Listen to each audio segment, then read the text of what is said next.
Перед вами уменьшенная копия скульптуры Леонардо да Винчи. К ее созданию да Винчи приступил в далеком 1482 году, когда герцог Милана Лодовико Сфорца заказал у именитого художника возвести самую большую конную статую в мире. Рост коня составлял 7,4 метра.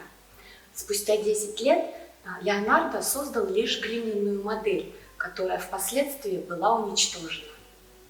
В 1977 году Чарльз Дент прочел статью о загадочной истории работы великого итальянского мастера и вскоре начал реконструкцию скульптуры. Однако проект оказался слишком затратным. В те годы на воссоздание потребовалось бы около $2,5 миллионов. И только в 1999 году статуя была установлена на ипподроме Сан-Сиро в Милане.